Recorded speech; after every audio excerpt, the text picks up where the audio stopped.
Орой минь 7 хоног бүрийн Бэмб гарагт та бүхэнд өнгөрөх 7 хоногт болж үргэлжлсэн сонирхолтой үйл явдлуудыг тоомлон хүргэж байх тоймоо өнөөдөр эхлүүлж байна.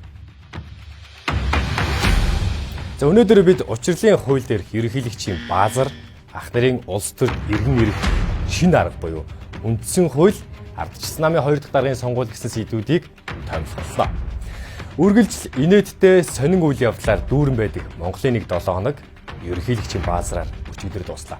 Олон нийтийн сүлжээнд хүний эрхийг хамгаалах хэмээх дэгжин нэртэй дэггүй хуулийг сэтгүүлч лодоо самбуугаас эхлээд учир мэдэх хүн бүхэн эсэргүүцсэн. За ер нь бол хүний нийгэмд урсгалаараа хөгжиж учраа олцдог зүйлс гэж байдаг. Хэний ч оролцоогүйгээр болоод л явдаг. За тэр нь сошиал орчин. Яг нь тодорхой хэмжээний зохицуулт хэрэгтэй л баг. Гэхдээ ийм хууль биш. Нэг жишээ хэлье. Учир сайдын хуулиа тайлбарласан бичлэг доор энэ комментиг бичсэн Алтан гэрэл Отгонбаатрыг үндэслэлгүйгээр хүн гүтгсэн гэж үзээд түүний Facebook хаяг шоронд орно. За мөн яг түүний дээр бичсэн сайхан заяа гээд энэ Facebook хаягтай бүсгүйтэй санал нийлж байгаа шүү. За ёстой л мэдэхгүй юм байна. За хууль нь бол ердөө л энэ гол мөн чанар нь би үзэл бодлоо чөлөөтэй илэрхийлэх хэрэгтэй ардчилсан улсад амьдрдаг гэж боддог. Тийм учраас тогтолцоогоо үүсгэсэн ийм хуулиар яах юм бэ учрал сайтай. Ёстой л энэ хүртэл чинь дэмждэг байсан шүү гэдэг шиг юм болоод байна штэ цаан чинь. За гэтэл олон нийт ерөнхийлөгч хөрөн сүхийг хориг тавихыг хэдэн өдөр шаардсан. Ерөнхийлөгч хөрөн сүхээ цаг дуусах мөчид хожлын шийдэлд оруулах гэж байгаа мэтэл баасан гаргийн орой энэ хуульд хориг тавихаа мэдгдлээ. Ямар новшин болоод байна. Уг нь бол зохиолоор хориг тавихгүй байх байсан биз дээ. Монгол Ардын нам эсвэл албаар ийм сэдэж өөрсдийнхөө өгчөж байгаа нэр хүндийг сэргээх арга олоод идэм болов. Ингэж бодох нэг хэсэг байхад өөрийнх нь армийг устгах гээд байгаа болохоор хориг тавьсан болов гэж бодох бас нэг хэсэг байна. За мэдгүй одоо юу ч болоод байгаа.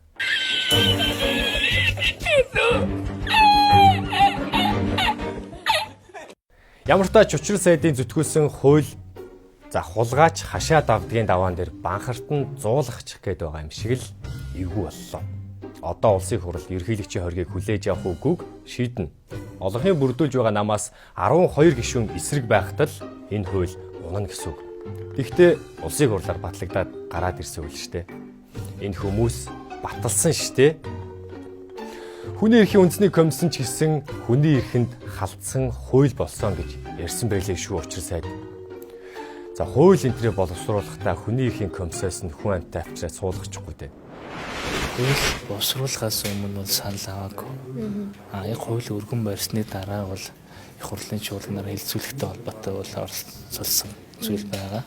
Энэ хууль өөрөө захин машинд үзэл болоо чөлөөтэй илэрхийлэх эрхийг үндэслэлгүйгээр хязгаарлах үр дагавартай байна гэж үзэж байгаа. За учрлын хуулийн хувьд нэг иймэрхүү болж өнгөрлөө.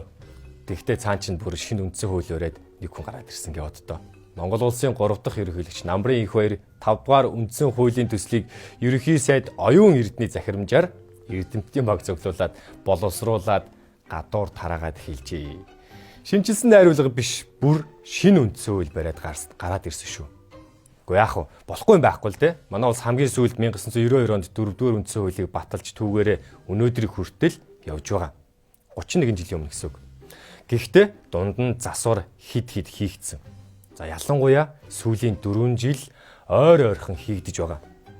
Эрх хөрөгчд өөрсдөө зохицуулаад л засаад байгаа. Тэгвэл инх баяргаан хэсэг бүлэг хүмүүстэй хамтарч хийсэн энэ шинэ үндсэн хуулиа тайлбарлаж байгаа хэвлэлийн баг хурал хийсэн тэр үеэр манай зэргийн сэтгүүлч Адямагийн авсан яриаг сонсоцгоо. Нэртэй төртөө хүмүүс оролцмоор байна шүү дээ. Туршигтай хүмүүс оролцмоор байна шүү дээ. Яагаад очруудхаараа суужиж болдгүй юм?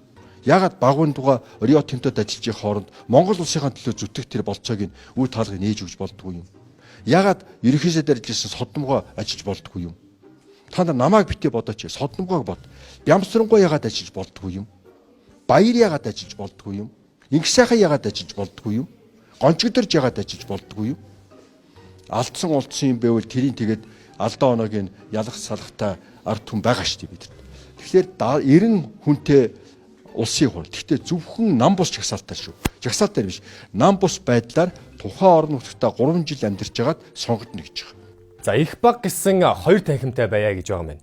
Баг хурал нь 75 хүний бүрэлдэхүүнтэй, их хурал нь 90 хүний бүрэлдэхүүнтэй. Нэг ёсондоо 150 орчим гишүүнтэй байя гэж байгаа юм. Их хурлаа ард түмэн сонгоод за баг хурлаа хувь нийлүүлэлтийн тогтолцоогоор сонгоё гэж байгаа юм. Тэгээд Монгол улсын ерөнхийлөгчөө нэг удаа 5 жилээр сонгоно. Ерөнхийлөгч нь ерөнхий сайдад томилдог бай. Харин ерөнхийлөгчийг ард түмний саналаар биш, улсын их хурал болон баг хурлаас бүрдсэн төлөөлөгчдийн дундаас санал болгосон хүмүүсийг их хурал баг хурлаас сонгогдсон бүрэлдэхүүн нууцаар санал хурааж байгаад олонхын саналаар ерөнхийлөгчийг сонгох юм. Тэгээд ерөнхийлөгч нь суудлаасаа буухдаа хүсэх юм бол үргэлжлүүлэн шууд их хуралдаа суудаг. Ерөнхий сайд нь санал болгох юм бол их хуралд урд нь төрийн шийдвэр гаргах төвчний ажил хийж байсан хүмүүсийг суулгадаг болох юм байна. Улсын хурлын дарга нь хамгийн ахмад нь байна гэж мөн зааж өгчээ. Хийгээд идэхээ идээд хин гэдгээ харуулчихсан хүмүүсээр Монгол улс дутаагүй энэ хоёр дарга. Монгол улс одоог болтол тэдгээр хүмүүсийг чинь тижээгээд явж байгаа шүү гэдгийг санах хэрэгтэй. Яг таны хэлээд байгаа шиг чухал үндсэн хууль болсон юм бол хийсэн үндсэн хуулиа хамгаалаад хоёр тал гээд миний ярилцлагын нэвтрүүлгээр орооч гэж урьж байна. Таныг хангалттай яриулъя. Хуулийн чинь хангалттай тайлбарлуулъя. За ардсан намын даргын сонгуул болох гэж байна. Юу вэ? Дарга сонгоод байгаагүй мүү гэж асууж магадгүй. За мэдхгүй харин биш байсан юм шиг байна шүү дээ. Албан ёсны дээдчийн хөд бүртгэлтэй дарга нь би учраас миний ардчилсан нам жинхэнэ нэгээд Эрдэнэ намын үндэсний бодлогын хороогоо хуралдуулаад намын даргын сунгаагаа хийхэр болцсон. Даргын сонгуульд ялсан ган төмрөгч энэ сонгуульдаа өрөөд амжсан шүү. Гэхдээ одоо тэгээд яалтаач хүлээдэ тийм ээ. Үнэхээр нэгдэг сонирхол Эрдэнэ далга эсвэл тойрогт орох хүсэл түүнд алга. Улсын хурлын сонгуульд төхөж байгаа энэ үед ардчилсан нам учраа олчихвол хэн хөнгүүл хэрэгтэй. Ирхвэрж байгаа намын өдөөс том дугуурх ганц нам нь байж нэгээ хэмэлсээр намын нэр хүнд нь шалаар нэг боллоо. Эрдэнийн ардчилсан намын даргад эдгээр хүмүүс өрсөлдөж байгаа. Тэр захрын үнийг харж гинөө. Хөвсгөлийн хөв хүндлээ явж байхан дэр. Сайн бацхан уу. Та бүхэндээ энэ өдрийн мэндийг хүргэе. Луу ган төмөр ялдаг өмнөх ардчилсан намын их хуралд миний цаг ирсэн гिचгсэн эр дэвшгээ илэрхийлээд явж лээсэн. За энэ удаад Эрдэнийн нам дээр ч гэсэн ирж гисэн л явж байна. Ямар ч үсэн Эрдэнэ хинч ирсэн нээлттэй гэсэн үгэндээ хүрсэн бололтой. Ардчилсан нам гэсэн хоёр үг сонсохоор автоматар толгойд хоёр хуваагдсан хэрүүл маргаан хийсэн ах нарын царай бодогдох юм. За энэ 7 хоногийн хувьд ингэж болж байна. Та бүхнийхээ эх 7 хоногийнхоо сенсацтай амьдралд нь амжилт хүсье.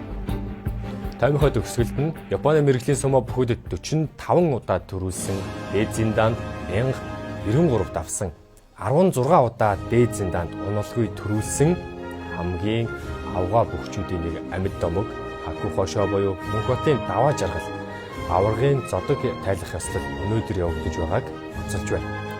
Сумогийн дэвжээнд Монгол улсын нэрийг гаргаж Монголын төлөө хийсэн бүхэнд танд талархал илэрхийлье.